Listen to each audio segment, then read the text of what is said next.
Everyone, I'm Laura McBride and welcome to my geometric animals workshop.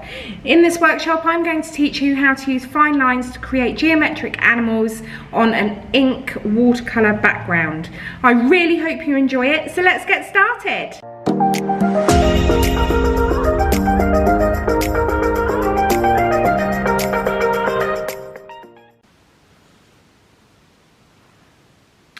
Okay, so in this workshop I'm going to be doing geometric animals and I've already prepared my tips. So I have done 2 coats of gel polish and then a shiny top coat. Okay, so your shiny top coat isn't essential.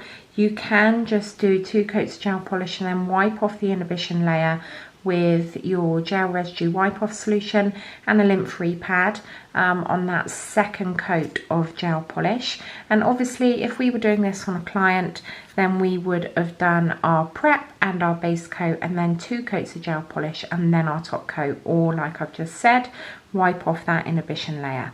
Now I'm doing this on a white background because I want the colours to really pop, and the reason I want this shiny and not matte is because I'm going to be using inks.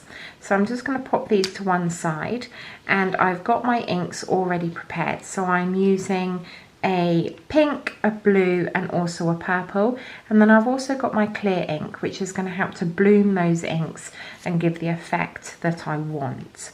So I'm just going to pop those to one side. I've already taken the brushes out of my polish bottles because to put my inks onto my nail I'm going to use a gel brush that's an old gel brush. I obviously don't use it for gel anymore, but it is perfect for ink distribution. Okay, so I'm just going to grab my first tip, and as you can see I'm using my pink, my blue and my purple because we're actually going to be doing a flamingo on this nail. So I'm just popping my pink randomly on top of my nail, and then I'm going to go in with my purple, and I want these colours to bleed out. Okay, so you can use a blooming gel for this and it will give you that same effect, but I've just chosen to go with inks because I really love them and I really like that watercolour effect that it gives. So I'm just going into my clear ink now and just dispersing my product so it's not so solid. Okay, and I want to leave a gap at the top of the nail and also down at the free edge, but by no means does this have to be perfect. In fact, the more dispersed the product is, the more effective it will be. I really like this abstract effect that the inks give to this design. So I don't want any harsh edges, and I'm just going to allow that to evaporate for a second, and I'm just going to pink it up a little bit and just add some more pink into there, and then cleaning off my brush, going into my blue and just adding a little tiny bit of blue just randomly into this design just to lift it slightly. So where it's quite obviously a dot, I want to disperse that. So I'm just going back into my blue just to soften any areas that are a bit too hard. And if you've got a bit too much ink, you can just dry off your brush onto a lint free pad and it will soak it back up into your brush and it will give you a more dispersed look. Okay, so that's the first stage of this design and that's created the background. So I'm just going to pop that to one side, and then I am going to come in, I'm just going to take these inks away and I'm going to use my yellow. Again, taking the lids and the brushes out, because by using my smaller brush it does give me that little bit more control. I'm going to grab my second tip and I'm going to do exactly the same again. So I'm going to go in with my red first of all, and then in with my yellow. And where the red and yellow merge, it's going to create that really nice burnt orange.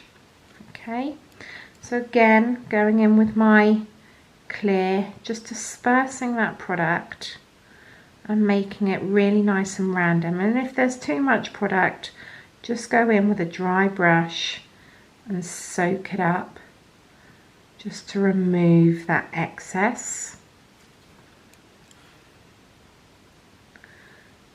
And then going in again with my clear, and you can see how that blooms out those inks and makes them really nice and dispersed. So again, if there's too much product, just go in and remove it, and then disperse where it needs to go. And that's why it's really important to do this on a shiny surface rather than on a matte, because a matte or filed surface is going to soak up this product and it's going to sit too well, and we want it to bloom out. So I'm really happy with the dispersion of that. So I'm just going to show you. We have got our purpley blue and we have also got our burnt orange and yellow. So I'm just going to add a little bit more this, just to pink it up a little bit more, and then soak up any of that excess, because this layer underneath has now dried, so they're not going to merge into one another too much. So you can layer your inks as well.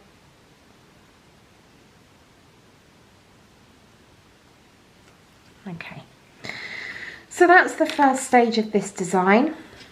So I'm just going to pop the lids back on my inks, because we don't want an ink spillage. That would be an absolute disaster. And while I'm doing that, it's allowing for the inks that I've done on the nails to just evaporate and air dry, because these are air dry, so you do need to leave that time. So if you're doing a client, don't be too hasty and go in and be gung-ho about the situation and try and paint on them too quickly. So the first one I'm going to do is our fox. So I'm going to grab my, I'm going to use the Artisan painting gel. This one is from Alchemy, and this is in black. And we are going to be doing fine lines for this, okay? So if you haven't watched it yet, please make sure you do and watch my mediums and brush techniques workshop. And that will explain to you how to get those lines really nice and fine. That's going to help you with this design. So if you haven't watched it yet, it is available either in the announcement section on my Facebook group or in my YouTube channel.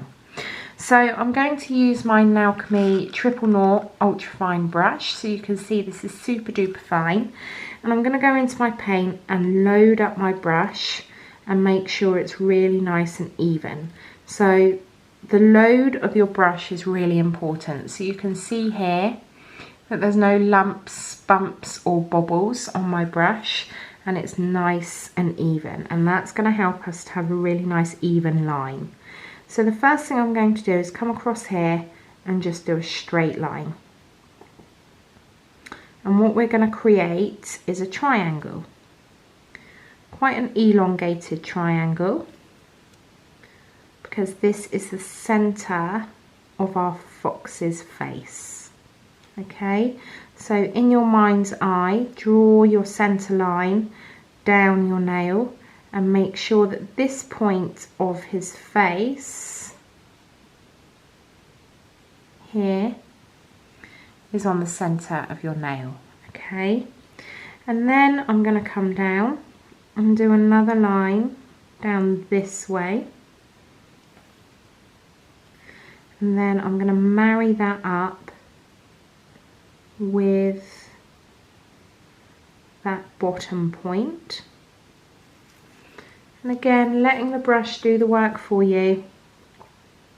Don't overwork it, and go in and get an even load each time. And then I'm going to come down here and do exactly the same.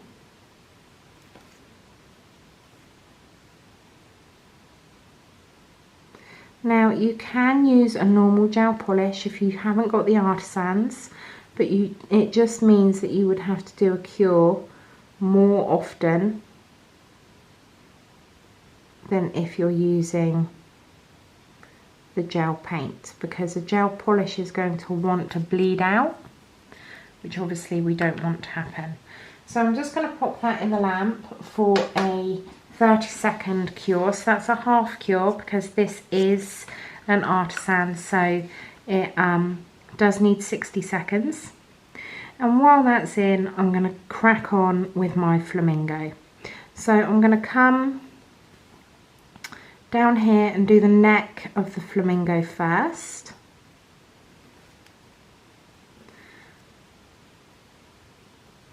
So at an angle,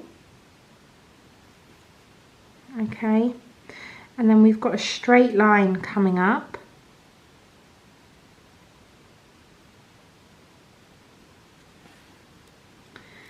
and then again going up at a 45-degree angle. So we don't want any curved lines here, so where we would go curved, you need to put that corner in. And then I'm going to come down and again do a straight line here, and then come down here, and then angle this for the beak. Okay, so that's our flamingo head. And I'm going to pop that in the lamp again for a 30-second cure. And then while that's in, we're going to continue to do our fox. So from this center point, I'm going to create his ears. So I'm going to come up, and then I'm going to meet this point here. So I'm going to come down and meet this point, and then do exactly the same on the other side, making sure again that they're nice and even.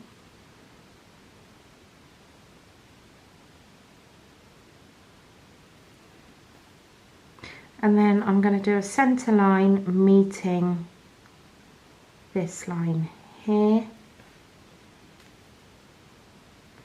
and the same on the other side. And then I'm going to pop his eyes in, which are going to go up again at a 45-degree angle.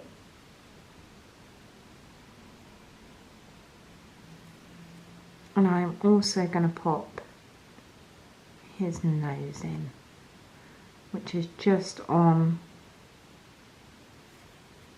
that center section. Now my eyes are a bit squiffy, so I'm going to grab a lint-free wipe and pop the tiniest little bit of gel residue wipe off solution, because I don't want to distort my inks. I'm just going to remove this eye. Okay, and then go in again.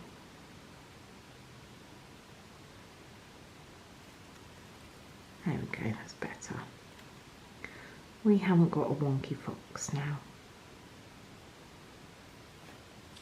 Okay, so that again is going to go in for a 60-second cure this time, and we're going to continue with our flamingo.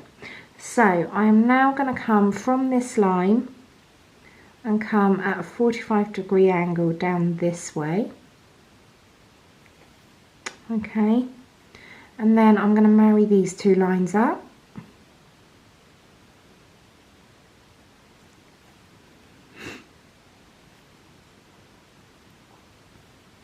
And then we're going to come in here and start to create the body.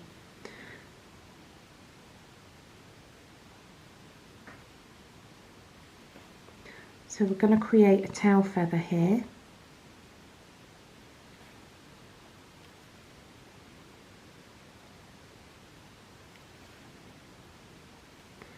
And just follow what would be the tail feather. And just remembering that we don't want any curves.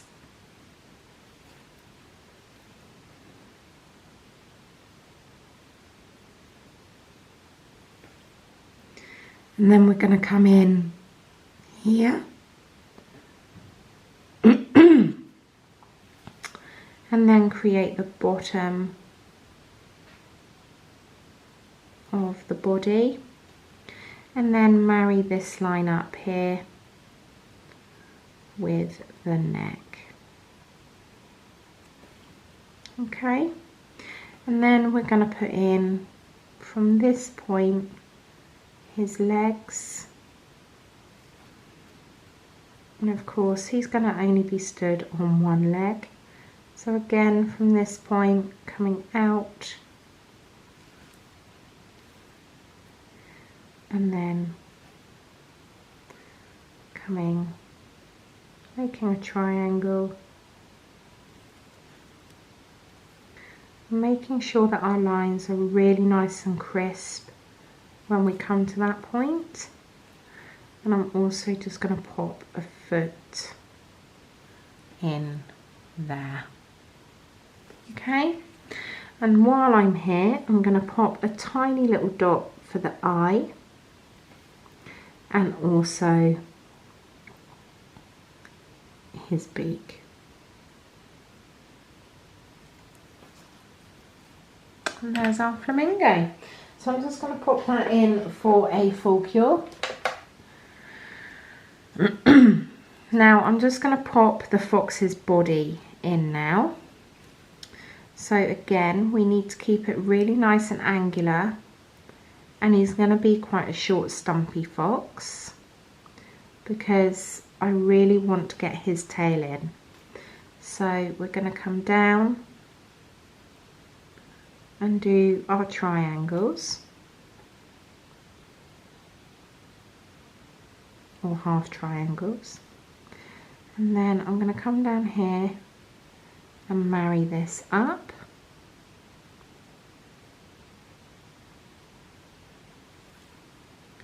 and then come straight across for the bottom of his body. Okay, and then I'm going to pop that in for a cure, so a 30-second cure. And while that's in, we are going to now top coat our flamingo. So it's entirely up to you whether you do a shiny top coat or a matte top coat, but do bear in mind if you use a matte top coat, it is going to make your lines less crisp. Okay, so we just need to bear that in mind. So I'm just going to go over, because I'm confident in the fact that our inks have now fully air dried, and I'm going to pop that in the lamp for a full cure. And obviously if we were doing that on a client, we would be making sure that we were avoiding the cuticles and sidewalls and also capping that free edge. Now I'm just going to pop in my fox's tail. So I want to come out here, and he's going to have quite a bushy tail. So I'm going to come out here at this angle and also here, so just following that line on, and then I'm going to create the tail shape, and then I want to create almost like a diamond shape to differentiate between the orange and the white of a fox's tail. Okay, and then I'm going to pop in to make it a little bit more geometric, so this corner isn't just lost. I'm going to create a line down there. So I'm going to pop that in now for a full cure, which, because this is an artisan, is 60 seconds. Now this is still slightly rough because, or not rough I should say, it's still slightly lumpy. You can see there from the line of light. So what I'm going to do, I'm actually going to do a second coat of top coat, just to make sure that we've got that glass-like finish on that nail, because the artisan does sit up slightly, so it's not completely smooth to the nail, and we want to smooth it out as much as we possibly can. So again, if we were doing this on a client, we would be making super sure we weren't touching the cuticle area, side walls, and also capping that free edge. So I'm going to pop that in for a full cure, and then my fox is coming out from his full cure, and we are going to top coat him. Again, I know that my inks are fully cured or air dried now. I'm just going over that whole design and sealing it in with that top coat. Now there are a whole plethora of animals you can do with this design, but just remember that it shapes, so you don't want any curved lines in there whatsoever. You want to keep it really angular and that geometric shape. So I will be doing some other designs to be able to show you, but yeah, that's basically our fine lines and geometric animals. So I'm just going to take these out of the lamp, and I really love how you've got the contrast of that background, which is like your watercolour, and then you've got those really nice sharp lines on top, and that completes this workshop. So that completes my geometric animal workshop. I really hope you guys have enjoyed this video, and if you did, please make sure you click the like button, and to see any future workshops, please make sure you click the subscribe button and the notification bell. Thank you all so much for joining me, and I'll see you all soon.